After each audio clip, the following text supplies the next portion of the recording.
Hey guys, welcome back to another Lawn Care Millionaire video that we are recording remotely, trying to get back to getting some good interviews and content for you guys, even though I can't go out on the road.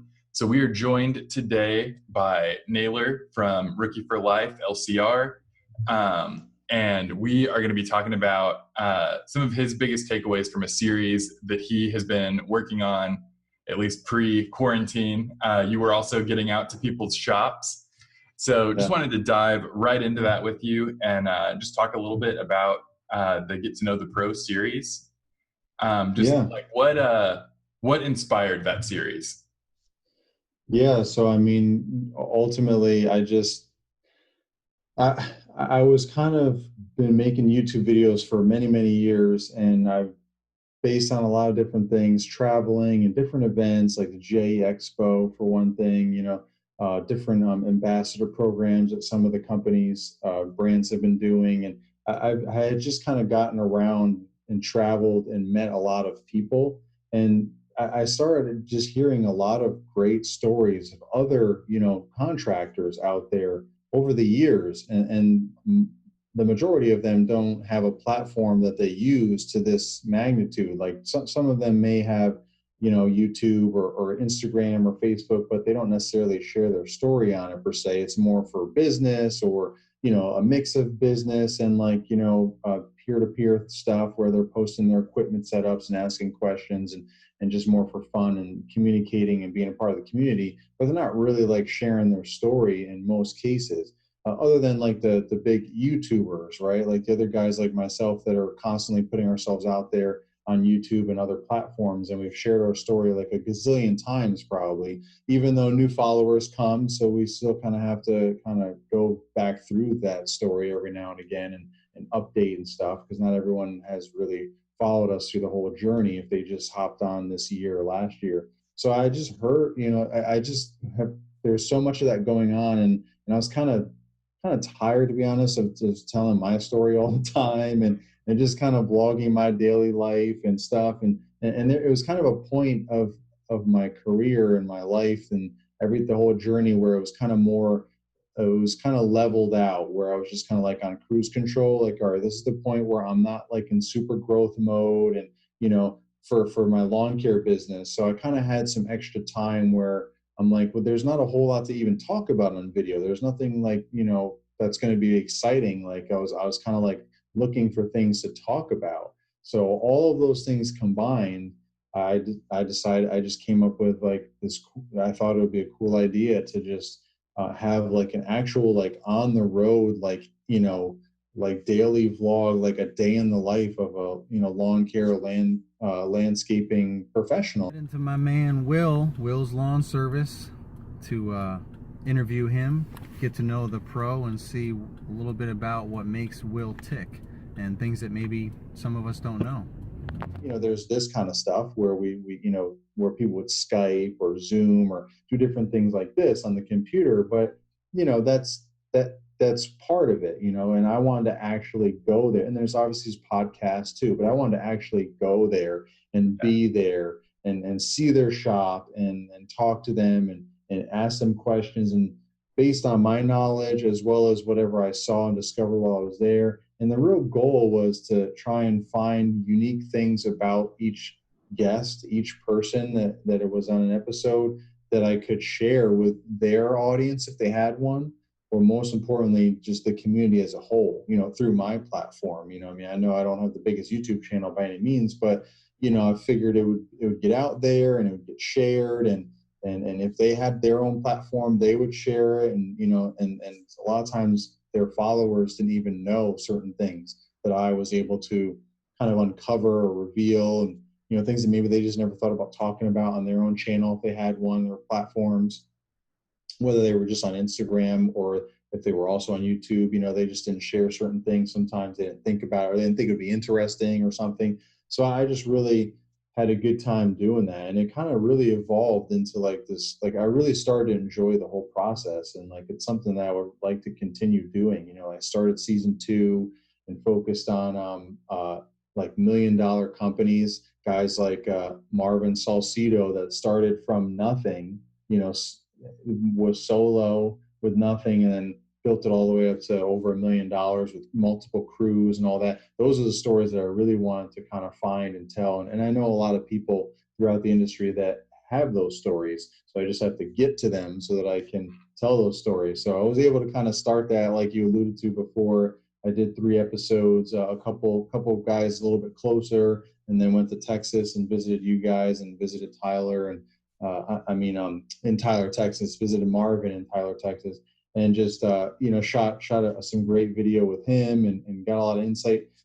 And also a side thing, I learn a lot by visiting these guys, like about my business and it just life sometimes. Like a lot of common themes these successful guys talk about is time management and things like that. And I kind of take a lot of that back and share that in other ways, as well as try and find ways to incorporate that in my own life and business. So it's just kind of like a win-win all the way around. So I'm just kind of waiting for things to kind of level out a little bit more. I mean, people can travel now and stuff. I just haven't really gotten aggressive with it, but I would like to, pick that back up and start shooting some more episodes for season 2, focusing on those big $1 million companies and how they go from 0 to $1 million, being a solo guy to $1 million, to kind of inspire those that are out there. There's a lot of guys and girls out there that want to be like that or trying to get like that. Maybe they're stuck, at a certain mark, like the $250,000 to $500,000 mark. That's like where a lot of people get stuck, in this business, and they don't know how to push through that to get to that $1 million mark, where it becomes a little bit easier because there's more people involved to help you get it done, and you can afford that because of the way your business, the revenue that you have coming in. So those are the stories that I want to tell now. But I told a whole variety of stories in season 1, everyone from the big YouTubers to the people that don't really have a platform, but they have a great story to tell and they have a great business, whether they're solo or they have crews. So there's a big variety there that I was just trying to share and really get a lot of content out. It's like 20 something episodes I did season 1 a couple years ago. And, the biggest feedback I got from it was when I went to the JE Expo that following, like as I was finishing up that season and I went to the J Expo, and every time I saw someone, they were like, "Oh man, I love to get to know the pro. That was so awesome to actually like see inside their shop and hear." It was like we were right there, like talking to them and hanging out with them and stuff. And that's what I wanted. That's really was the impact. And everything I do in the past few years, ever since I created LCR Media and just really started to take a leadership role in the community, is to build the community. It's all about just trying to keep fostering growth in this community that has helped me in so many ways in my early years. And I just want to constantly give back. And I still continue to grow along the way also. So it's just like a great circle of life there with this lawn care and landscaping community. So I'm always thinking of ideas. What kind of events can I have, like at the GIE Plus Expo, for example, to bring people together? And what can I do content creation wise? Because I just love creating content. It satisfies my artistic mindset. I went to school for fine arts. I went to college for fine arts. A lot of people don't know that, but so I'm a very creative minded person. So whether I'm drawing, painting, or coming up with a video idea and creating that, I'm not the best cameraman or the best editor, but I have a lot of great ideas, and I can kind of like put it together. And I ask get people to help me with different things if I can. And at the end of the day, I try to get that product, that end product that will help the community grow and bring value to the viewers. Getting something out is better than nothing coming out that helps the community. Right. Absolutely. So you're saying the focus for the second season is going to be getting over that $1 million hump that people stall out before they get over. Right. If you were going to point to sort of an arc that you were following in season 1 for people who haven't seen it yet, what do you think the big central theme of that season was?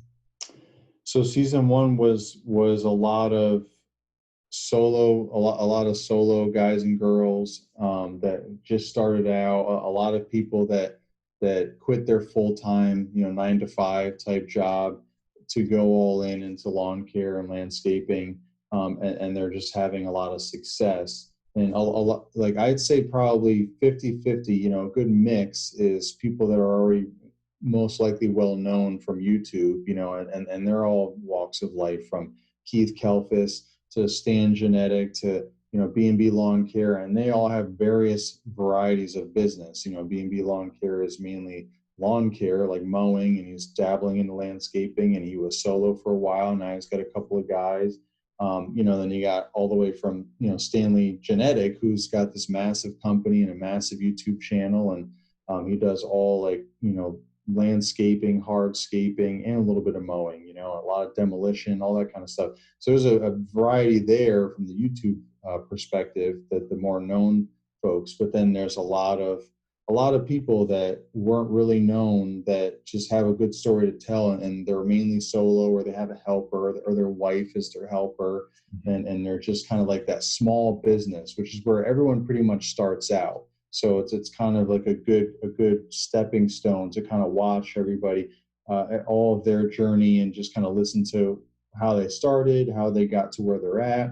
And also uniquely, a lot of them had, and I targeted, you know, specifically for this reason, I selected them because they had unique personal stories to share. Like, one person, you know, used to be a substance abuse, you know, addict, and he was in rehab, and he literally said on camera that lawn care saved his life. He was in rehab for the second time, and they mow lawns, you know, first to make some extra revenue or whatever, like some commercial properties. And the guy that drives a truck, like, just relapsed, and they're like, oh man, we need someone to drive a truck. Well, Chris can drive. So Chris gets on the crew, he drives the truck, he gets to the property, pulls the cord on the push mower for the first time, and he fell in love. Like, literally, that's what he said, word for word. He was just hooked. And now he's got this nice growing business. I mean, up until, like, at that point, he was solo with like a helper or two, and he was getting into landscaping and obviously doing the whole mowing thing. But he's grown a lot since then. And I actually featured him in the beginning of the first episode. Is kind of like a "Where Are They Now" episode. Some key people that had some significant changes in their business since season one, which was a few years ago, or a couple of years ago. So that, you know, so there's that, his story, which is inspirational to a lot of people. And believe it or not, from that episode, a lot of people commented that they had struggled or are struggling with substance abuse themselves. So it's kind of like, it's almost like these videos find the right people, you know, like they just kind of gravitate to them. I try to tag and title them that way so that people can see legitimately what each episode is about. You know, then there was another person struggling with depression. You know, a lot of guys go through depression over the winter because they're out of work, if they don't have snow work, depending on what part of the country they're at. And how do you deal with that? How do you get over that? How do you not get down on yourself because you're not making any money over the winter? And how do you turn that into a positive thing? And, you know, we talked about all that, and what do you do to try and get help if you need help, and things like that, and to push through that. So that was another episode. And, you know, there's another episode about faith, and, you know, how you know, one person's life just wasn't really going so well until he, you know, changed his beliefs, you know, and really became a faithful person. And that helped him really see like a whole new perspective on life, and kind of change his life. And, you know, lawn care and landscaping became a part of that. And, you know, so that, and a lot of people like found that video. And so that there's just a lot of variety of people's, you know, personal involvement, personal life, that kind of connected them and connects them with lawn and landscape. And a lot of people out here in the industry, but also our community that watch these videos and this content, a lot of them have those kind of experiences, whether they came from a 9 to 5, whether they went through a rough marriage or abusive life of some sort, substance abuse, sometimes all that's all together, you know what I mean? They started lawn care, maybe they're struggling with lawn care, and they're looking for a way to succeed, or they did succeed, but it's still good to see someone else succeed, you know, and helps motivate them to keep going. Like, all of that is kind of all compiled into season one. It was just a lot of different types of people in our industry with different stories, but similar, right? Because they're all in lawn and landscape. So there's a connection there. There's that fiber that everyone can connect to through lawn and landscape. Absolutely. Yeah. And I think it's helpful to see the ways that we are similar, even like deeper than this connection between like everybody works in lawn and landscape. Right. When you see somebody struggle and that like human aspect of their story Right. alongside the growing the business story, that can be really Right. impactful for people. I mean, you've said that people have told you how much it affected Right. Right. Absolutely. them. So if we can kind of produce our own highlight reel for the episodes that are already out for people who haven't seen them yet, and we'll have a card at the end for the playlist, so you can just jump in and watch all of them. So of all of the shops that you saw during this trip, whose shop are you like, did you come home and implement a change in your shop to copy somebody else? Yeah, I'll be honest with you. I mean, it was only until season 2, that I really started to incorporate that, because uh, I'm like thinking so much bigger now, and I have one crew. I'm trying to get to the second crew, and that not to say that everyone I interviewed from season 1 wasn't big, but they were either not at the level that I was at, or they were way past the level, and I wasn't able to connect in that way. But I would so like it honestly, from season 1 there wasn't really anyone's shop that they were like shops I remembered that I started with, like their garage in their house and things like that. And it wasn't really impactful in that way for me for season 1. But season 2, Marvin Salcido, his setup in his shop, man, he just that really, I came home and I was like fired up with all kinds of ideas, and I couldn't wait to share them with people and put the video out and all that. But yeah, like just clutch stuff, like the fact that he got rid of trailers, and we talked about that in his video, and how he was tired of pulling trailers, and all the main everything he said is like, oh man, I can feel, I can relate so much, like going through tires and banging them up on stuff, and trailers come back and they're dented up, and the guy's like, I don't know how that happened, and you're like, really, like all this stuff, and potential accidents, and backing into this and that, and all the maintenance that goes into pulling a trailer, whether it be open and closed, whatever. And it just becomes a headache. And also, I don't remember if he said this, but from my perspective, it's also a lot more gas that you use for pulling a trailer too. So I mean, there's just it's a large expense to have a trailer. So to have a solution to that is clutch. And for a while, we've had these Isuzu NPRs, right? These big, cab over, either open bed, trucks, or the box trucks versions of those. And he's got all the open flatbed ones where, with the sides on them and all the racks for all your trimmers and blowers and all that. And they just ride the mowers right up on the dovetail ramp there. And I mean, that's how a lot of big companies have done it for a while now. And I've just never really seen it in person. And he said he saw it before, and that gave him some ideas. And he kind of played around with different things, made a truck to do it like that, a flatbed truck, like just a regular truck. But then he got started doing the whole Isuzu NPR thing. But he has all of his storage units. Like, it's not even like a shop like what you would think. I mean, you saw it, what I'm talking about. But now he has like a shop that you would think, when you think of a shop, like that's what he has now, which is like this massive building and all these different structures, like on one property that he has for different things, and all the trucks can park here, there, and everywhere. And there's all that stuff. So he had to kind of make that out of all these storage units. Fortunately, he was able to rent out a whole bunch, like next to each other, and take some walls out and all that, and kind of make a shop. So you would really never know the difference, but because he's got a whole area for all the maintenance of the mowers and everything, and then he's got all the different bays for all the trucks that they just back them right up with all the equipment, shut them off, and they're gone. It's like, oh man, then they come in the morning, get everything ready to go, pull out, and they're gone. It's like, man, that's clutch. So being able to park inside so that you're not worried about equipment disappearing in the middle of the night, like you don't have that load and unload time, because you could just back right in. Exactly. So I mean, there's not really anything like that in my area, unfortunately, unless you like build your own shop. There's really no storage units.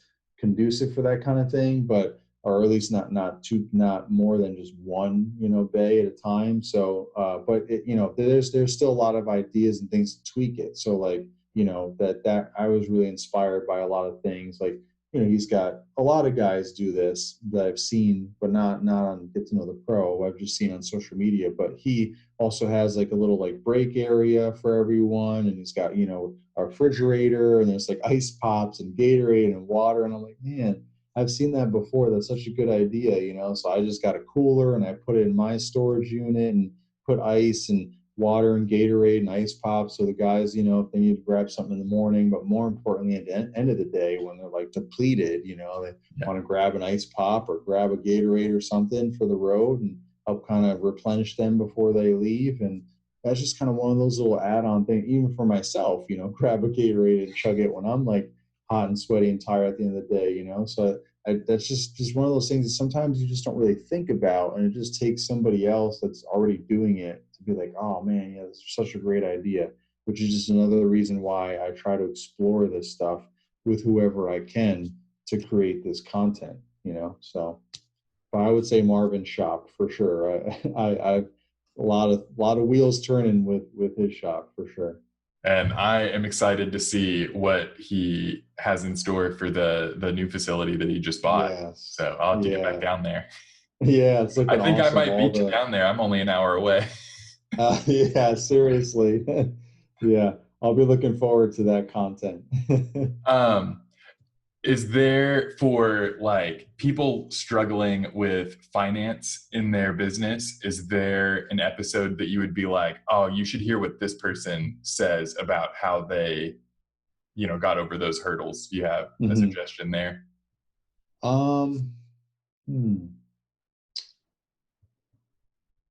No, everyone that I interviewed pretty well. I mean, all of them. There's probably a little bit here and there, but there's some episodes more than others where people just talk about how, including Marvin, for example, talking about not going into debt. Obviously, like leverage debt. I mean, you can save up and use cash or everything, but at some point, like he really said it best. Again, this is like, this is a really good episode, and it's the most viewed episode I've ever had. So I mean, I guess that's why. But he just really said a lot of great things, and one key thing is he said he's used just cash, before and been zero debt, but it's almost been to the detriment of his business because it's like slow growth to a snail's pace, like. So unfortunately and fortunately, you just have to be smart and strategic about it. You have to leverage some things, some debt so that you can grow your business. And the one example I'll just say, and a lot of people have talked about this, it's hard for me sometimes to think about like the different episodes versus all the offline conversations I have with people like constantly or online, but it's not like a video. It's just like, Instagram post or a live feed or this or that or whatever, it all kind of blends together, but it's all knowledge that I have in my brain to share. And, an example is like, if you want to get a mower, if you have $10,000 to just take out of your bank account to buy a mower, yeah, that's great. And you feel good and you have zero debt. But if you have zero interest for 42 months, from Sheffield Financial or wherever, Toro or whatever, and why not use the bank's money and take that $10,000 to use it where you need cash flow, sell like more work payroll or whatever. What's that? Sell more work for that mower. Exactly. Put that into marketing and so on, so you can get more work for that mower and just to keep growing your business. So, certain things you have to use cash for, like marketing and payroll and stuff like that. So that's like the main, you just need to make sure you're focusing your energies. Obviously you want to make sure you're making your payments for that, that mower that you finance, as long as it's 0%. I mean, that's the bank's money. Utilize their money, leverage their money, make sure it's paid off before the time is due, so that you're not hit with a ton of interest, because that's where you really get messed up, because then they throw on a ton of interest after. Just make sure you pay that off in the time frame. Have a plan, pay X amount a month, whatever you need to do. If it's just a minimum payment, or if you need to make more than that, whatever it is, just have a plan. But But again, it's not always the smartest thing to take, oh, I've got $10,000. I can just buy this mower cash. That feels great and that's cool and all, but you might need that $10,000 better serving you somewhere else in your business. Like we just said, for marketing, to get more work and or payroll, like stuff that you can't charge or finance, you know what I mean? So as far as equipments and trucks, as long as you're not going off the deep end and financing 5 mowers in one shot, now you're $50,000 in debt or something.